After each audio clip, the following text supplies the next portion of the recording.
তিন জায়গায় প্রয়োজনে মিথ্যা বলা যায়। কয় জায়গায় মিথ্যা বলতে? তাওরিয়া মানে কথা একটু ঘুরিয়ে বলবেন। এক নাম্বার, আপনার ওয়াইফকে খুশি করার জন্য, সে একটু এরকম না বলে একটু কৌশল করে বললে খুশি হবে, ওটা বলা যায়। দুই নাম্বার,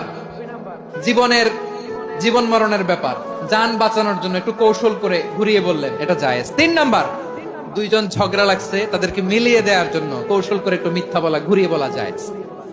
দুইজনের মধ্যে দেখলেন যে সম্পর্ক খারাপ, একজনরে বললেন, ভাই সে তো ওই দিন আপনার ব্যাপারে অনেক প্রশংসা। কি আমার ব্যাপারে প্রশংসা? তার সাথে তো আমার মারাত্মক সম্পর্ক। কি বললো? এই বললো আপনি নাকি এই করছেন ওই করছেন, অনেক প্রশংসা। লোকটার মন খুশি হয়ে যাবে তার ব্যাপারে, ঠিক কিনা? আবার তার সাথে যার ঝগড়া, ওরে যে বলবেন, ভাই ওই দিন তো সে আপনার অনেক অ্যাপ্রিসিয়েশন করলো, অনেক। সে তো অবাক, কি রে বলে কি আমার? এই যে দুইজনের ব্যাপারে দুইজনের একটু ভালো ভালো কথা বলে দিচ্ছেন, একদিন দেখবেন রাস্তা দিয়ে হাঁটার সময় একে অপরকে সালাম দিয়ে ফেলছে, সালাম দিয়ে বুকে জড়ায় ধরছে, আছে না নাই? আবার মিলমিশ হয়ে গেছে।